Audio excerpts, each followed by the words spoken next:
And that brings me to the $1,000,000 question. Would you ever consider therapy? Why? You know what I mean? Listen, I'm sure they would have a field day just through virtue of wanting to investigate this and how this is this. Right. Not to put too fine a point on it, but yeah. So we've sort of established you are a now 43-year-old virgin. You just celebrated a birthday. I did, and boy, did the years go quick. And you're, essentially a virgin still because you have a very high moral standard. I don't know. How would you describe it? That for sure. I guess, as you've said recently too, it's like where I'm too in my head in so many ways, or, I'm not, I guess, direct enough. But knowing, what you know now, fast forward from, maybe your 20s, you're 43 years old, you will still be a virgin. You're doing a weird show on the internet about it. Do you think you would have taken some of those opportunities that were sort of presented to you, maybe when you were younger, knowing what you know now? The body would probably say yes.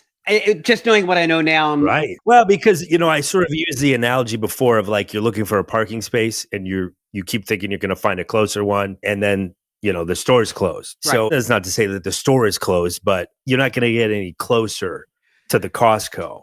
And is the store being closed a euphemism for my death? I think, like the bookends. Again, a lot of it was like just being very kind of scrawny back then. You know what I mean? Not in the best shape. Then a skinny fat stage, worse shape. And then finally the gym phase, late 20s, which that's when the confidence started to build. So this was mostly based on just physical confidence. And look, I'm not going to lie. I didn't have a lot of green lights back then either. I really didn't pursue them. Weirdly enough, when the engine was very high in that regard, it's always been high. I really didn't try. And that's actually a point that I don't think that we really hit on much is you're like a horny virgin. Like I say, especially now more than ever, the testosterone levels and all that, not incredibly high, as you could tell. Again, my raging alpha personality, but for guys our age, it's the higher end of average. So, I'll take the win. So we mentioned that, you're a bit of an idealist, which has been kind of what has stopped you from engaging sexually in the past. If you had to guess, what life experiences would you say have, most contributed to that? Is it things that you've seen, movies, books, media, or people's relationships that you witnessed? Certainly influences from all those components you put out there, for sure. But movies and TV, not really. And I would find it kind of corny anyway. Like not a heavy influence there, not Harlequin romance Lifetime type fare. One of the things that I guess I would say too, just thinking about like the relationships in my life now that are successful or that I perceive as successful would be my oldest brother and his wife. They have 6 kids and he was a musician, still is, but like he early on in their marriage really put the time and the effort into getting to the next level. Like career-wise, getting to the next level. For sure. Like it just didn't happen for, all those reasons that how many times that story had been told.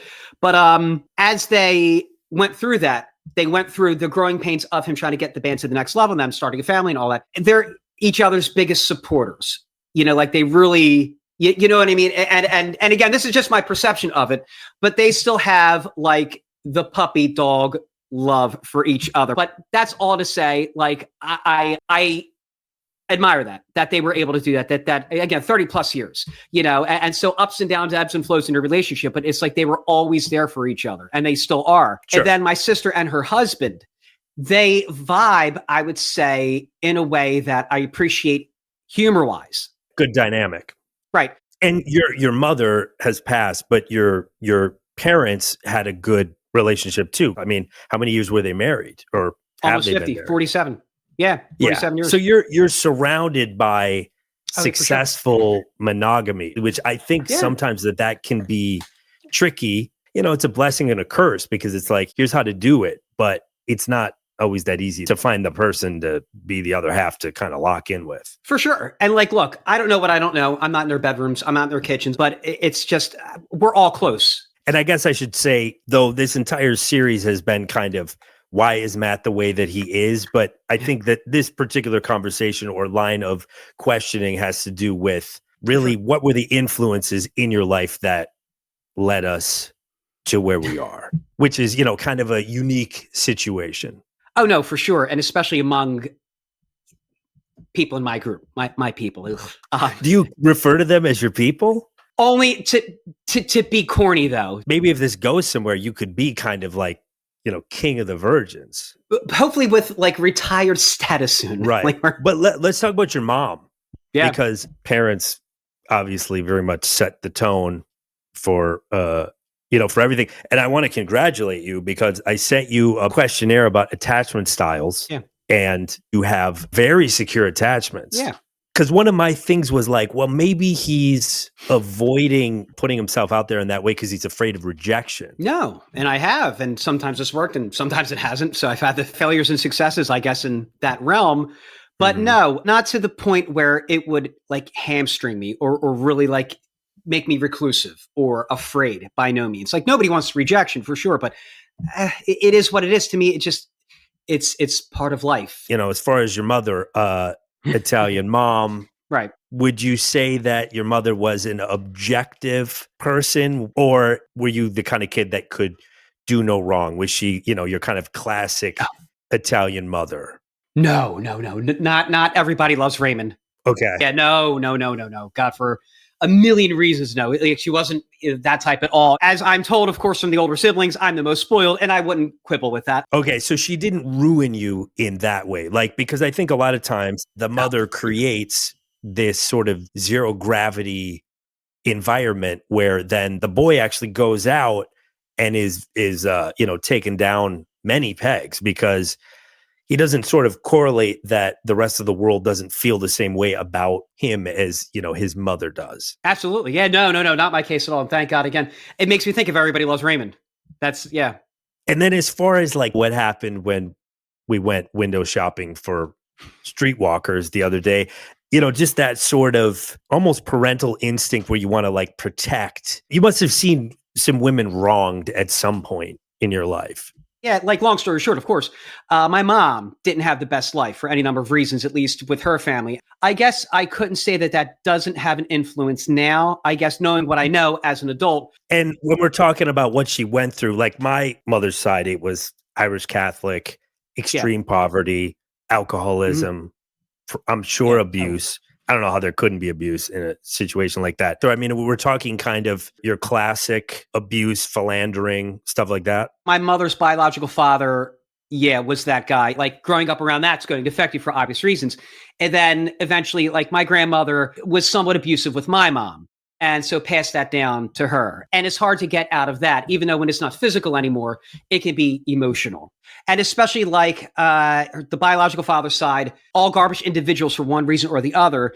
And the same thing for like her stepfather's side as well. So that being said, it is a little frustrating that we're not here without these garbage individuals. So that generational trauma that our parents, grandparents, etc., had to put up with, it is what it is. But I am very passionate about it. So there definitely is kind of a reactionary element because you talk about how monogamy is very important and you should have the utmost respect for your spouse. I can't imagine that that's not kind of a reaction to the way that men conducted themselves in South Philly, maybe in the 1940s and 50s. That being said, to me, and I hate to kind of take the romance out of it, God forbid, it just makes logic. Basic 1 + 1 = 2. Yes, in a perfect world on paper, but that's just not really how the world works. And I think you're looking at it Sadly, as more of a spreadsheet than, human beings.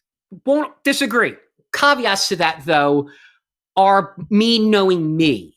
I know me very well, just like you know you.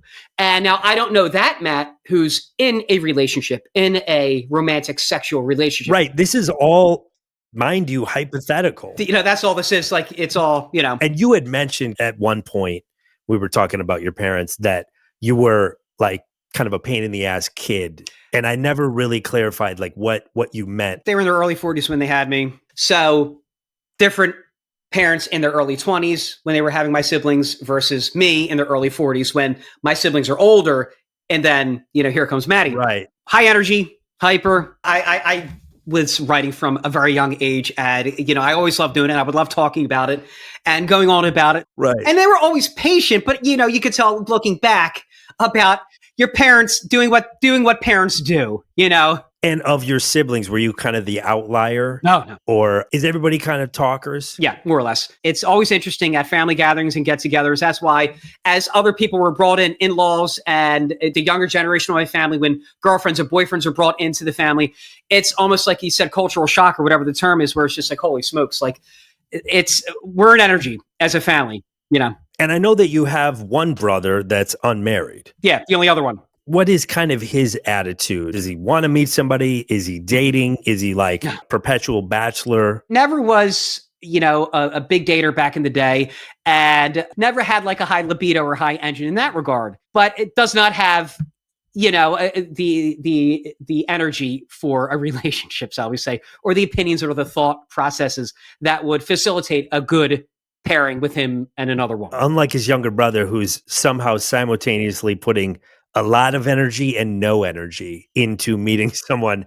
at the same time. I mean, I don't like how you're couching it like that. I don't want to seem apathetic. Not the effort once you get in, but just, the fact that you're not doing any kind of dating or even really looking or trying. You're kind of just walking down the street hoping that she like maybe hits you with her car or something. If there's a tap, that'd be cool. That'd be a story, I mean. Or maybe she's the personal injury lawyer that you call. Yeah, you never know. Foxy lady in a pantsuit. Q Dreamweaver. Is she into yoga by any chance? I mean, I'm making this up, so yeah, she is. Done. Yeah, hey, listen, put it out there. Manifest your best, buddy. Oh, man. Okay, so that brings me to my $1 million question. Would you ever consider therapy? Why? You know what I mean? Listen, I don't want to sound like an asshole.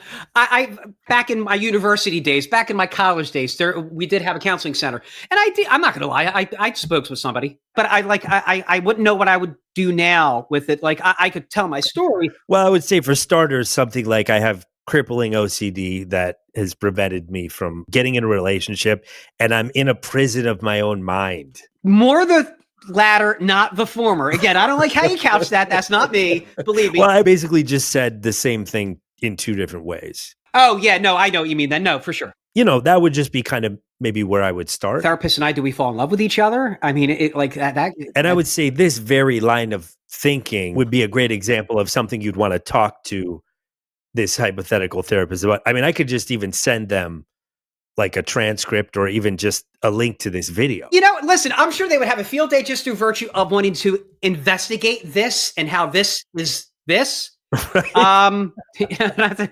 Not to put too fine a point on it, but yeah. And insofar as therapy, no, I don't have a sense of urgency for that. But, in trying to find, my gal out there, I don't want to say urgency, but no, it's definitely, again, 43 just passed. 44 is around the corner now. But in summation, yeah, trying to kind of figure out how this all happened.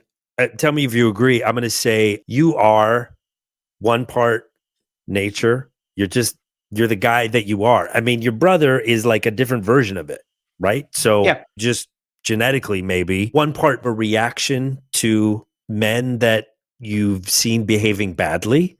Yeah. And then maybe the third part would just be like imagination. Yeah. You have this idea of what it's going to be. And then also you've had some pretty good examples of monogamous couples around you. Honestly, I guess, like you said, if you have to just, bookend it on this, I'm leaning more toward nature and not nurture, where I remember as a kid, a lot of the things that I would write, it was certainly corny for sure, and worthy of Lifetime and Harlequin romance novels of the worst degree.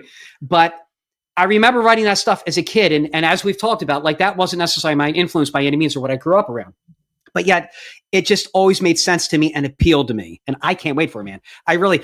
Dude, even just talking about it now, like I feel it. I know, I hate to be that guy. I know I'm literally feeling it as we're talking about it. Like it exists. She's there. Hence the aforementioned sense of urgency that only, half of this duo seems to have.